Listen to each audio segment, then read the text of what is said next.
if what's happening is he is doubling down on this apology, I want to talk about some of it because I feel like it's right in front of you, a very deliberate, malicious action that shows you who he is, and it has been overlooked because it was manipulation. And I want to talk about that a little bit. I want to talk about how everything that I said was acknowledged and not denied, not even a single detail, literally not a single detail. And I want to clarify that because there was only one but. But I thought it was consensual. I thought the biting specifically was consensual. I thought the biting was consensual. I never said otherwise. I never said that it wasn't. That was not the issue. That's close to the issue. It is completely changing the story right in front of your face. All it would take you is going back and watching that again or read this transcript. I wanted to be so clear that there was no shame in biting in a relationship. I wouldn't judge people participating in that consensually because it can be harmless. The point is that it was harming me. And it wasn't at first. He was capable of doing it for months without even a single accident, never hurting me. And then accidents started, and then they were repeating, and then they were becoming more frequent. And then it was a routine. It was part of our routine. It was every day, and it was worse and worse, more extreme pain as time went on. For him to say, but I thought the biting was consensual, is implying I said different. It's implying that the situation was he was biting me, and I said I didn't consent to that. That didn't happen. That's not. And there is no room for him to have misunderstood that because I made it explicitly clear in my very original stream by saying the biting was not the problem. I did agree to it. I did consent to him biting me. I did not consent to him hurting me. And that action, that is the most recent action, other than the doubling down, saying that is still those are the words that I want to say on this. That's it. We need to acknowledge that happened. That, I believe, if you look at it from all angles logically, can only mean a few things as far as intention go. One, he believes me consenting to biting is the same thing as consenting to being physically harmed. That's such a dangerous precedent to even be potentially implying. And in your face, reminder, all you have to do is go listen to my stream. It's not taking my word for it. It's comparing what he is implying I said to what I actually said, and they do not match. Consenting to biting is not inherently consenting to being harmed because biting can exist without harm. And that is okay. And I was okay with that. I was very, very clear about that. I was never okay with harm. I was very clear about that too. Or two, the other possible, he knows that. I believe there are only really three possible explanations. He knows that and wanted to reframe it to look better, wanted you to believe that the issue was that he was biting me and I didn't consent to it. All over the internet, all over comment sections, people going back and forth. She consented. No, she didn't. She consented. No, she didn't. Yes, I did. I did. That was never a question. That was never the issue. That isn't what it was about. And he successfully gaslit you in your face. I'm not just saying that it's right there. It's right there. Or the only third explanation I could come up with is that he just didn't even listen to my words at all. He never listened to them because it was very at the beginning that I said, this happened in our relationship. He was biting me. It was consensual. I was okay with it as long as it didn't hurt. And that was explicitly clear. So if we want to talk about who he is, that's who he is. Gaslit you in your face blatantly, thinking you're an idiot to just take that and not say my name so that you don't hopefully know what I actually said. It proves that he has essentially lied, misrepresenting, reframing, manipulation, gaslighting to make you think what happened is that I said I wasn't consenting to him biting me and that's the issue. Never happened. That isn't what happened. And to reframe that is so damaging to all domestic abuse victims. No acknowledgement that what I said was he was hurting me and I wasn't okay with it. Not that he was biting me and I wasn't okay with it. There is such a clear maliciousness to that. Like it's so obvious and blatant that you have to be an idiot to think that there's any other intentions behind it other than that. Or he didn't listen to what I said at all, which is also malicious. I think that that's just as bad. And I would really encourage people to go and listen to what I actually said in the first place again, because a lot of people reworded my statements, are putting different words in my mouth. I saw so many people right at the beginning saying, she said musician, platform, she said stream, she said tour. In that first stream, I said none of those words, none of them. I didn't say anything definitive about his career whatsoever. I made sure to keep that vague. I didn't use the word musician. I didn't use the word tour. I don't believe I used the word platform till later. I don't think that was in the stream. We have the entire transcript. I read it off of a Google Doc. Just today, I saw someone say that I said depression is a disease. It never happened. Didn't say that. You should actually rewatch that stream where I talk about depression. Compare that to how people say I talked about depression, and it is a world of difference. I spoke only out of full compassion and kindness. It is something I empathize with because I have experienced it several times in my life to the point of not wanting to be here. What I said was, depression is not an excuse for abuse. And I'll say that again and again and again. That is the truth. I don't care if you call it a reason. I don't care if you call it an explanation. For the victim of abuse, an explanation is completely and entirely unnecessary, especially before an apology, which I have never received. It is not an excuse.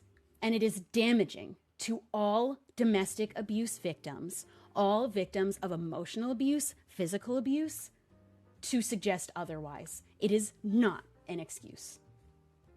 And it's not even one that he claimed. So we can't make them for him, right? That isn't fact. That isn't matter of fact if that isn't something that he has said himself. So that is all speculation, anything that is an excuse or an explanation or a reason. And on top of that, I've seen people taking the individual actions, separating them and giving a speculated excuse for why it could have happened and the abuse. The whole thing about abuse is that it isn't about, you can't take these actions apart. It is the whole it is the whole picture. Abuse happens slowly over time. It's like, what do they say? Putting a frog in a pot of water and bringing it to a boil. It will stay there till it dies. But if you put a frog in a pot of boiling water right away, it'll jump out. It is slow over time. It is everything together as a big picture. It is all of the actions as one. This is all just really important information for me to repeat because I care about victims of abuse. I care about this being taken seriously. I care about people talking about abuse accurately. I've seen people say, take my story as full truth and say that it is not abuse simply.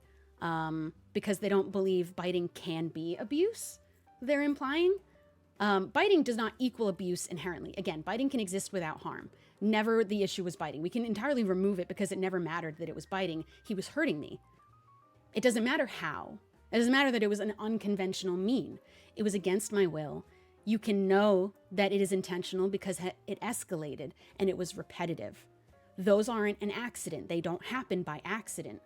And on top of that, he did it in front of everyone we knew. And I said that, and people are like, her friends are believing her at her word.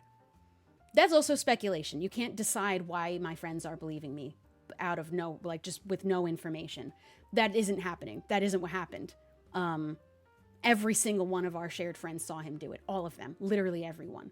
He did it in front of everyone we knew, on a regular basis, constantly, even daily, in front of other people. He did it in front of his family. He did this in front of all of the people that we shared as friends, in front of my friends, in front of his friends, everybody. It was just known about our relationship by everyone we knew. It was seen by everybody. Not him biting me, him hurting me. A very clear distinction between those two things. Because if I ever needed to say that safe word out loud, what it meant by his design was that I was in extreme pain. Not just a little pain, not moderate pain, extreme. My limit. the limit before I thought he might break my skin. That's what it meant. That's what he designed it for. That is not proper use of a safe word. I understand that now. It also, just its existence inherently tells you that he was completely okay with hurting me to all other degrees. And I wasn't okay with any of it. I was not okay with being harmed at all. There's no text message in existence. There is only actually a message where at the very first mention that I find out he is someone who bites before I ever met him, my first statement about it is that it may never hurt. He may never bite me and it hurt. It has to always not hurt. So if we want to talk about, it's just funny to me that you can say, I thought this was consensual. I have texts to prove it. I said it. I said it myself. And I said it again and again after as well. Not the issue. Was never the issue. It is manipulation. That was manipulative right in front of your face. So if you want to believe he's changed, that's who he is. That was the last thing he did. And then he doubled down on that fuck-ass apology. So that's who he is. Tried to manipulate you and is really still hoping that it works out so that he can carry on and not change. Because the truth is, he has not been in consistent therapy. His friends know that. He admitted openly to them that he had to start seeing a new therapist because he lied too much to his first one. And they are accepting of that. That is okay. They want him back to work. They don't think that it's important to insist he do any significant amount of therapy first. Hell, a year at minimum. It isn't important for them to stay in his life for him to change. At this point, that's very clear. And I don't think that's a friend. I don't think those are friends. I think that's using him. And I think that's how I feel about it. That's how it looks for me. If you're going to insist on keeping somebody that's done such horrible things in your life and be around them and support them, at least your job is to insist that you are seeing them be better. You are seeing actions that are showing they're better. He is making the same excuse as before. He is doubling down on his manipulation. That's who he is, and that's okay with some people. It's not okay with me. I think that matters. I think that the damage that causes, not just to me, but to all victims. It was never about me. It was never about him. I came out and I shared my experience with abuse because it was about abuse. And people had the nerve to say, she should have handled this in private. I have a question. What was to be handled in private? Me sharing that I had been abused so that people can learn signs, so that people could be potentially saved, should have been handled in private? That's weird. That's a weird thing to say. Not only that, to insist that a victim cannot speak about their experience if there's even the smallest chance that you can find out who did it, because the privacy of the abuser is more important. I don't agree with that either. But also, I will never speak to him again. To say that victims have to face their abuser in private and they're not allowed to talk about their experiences if you can know who did it or at all, I'm really not sure what they mean by that, to be honest. It doesn't look good. It's not a good statement to make. But I came out, I shared the experience that I had, and the person who did it said, yeah, I did it. Denied none of it. The only but they gave only reaffirmed something I had already said. So,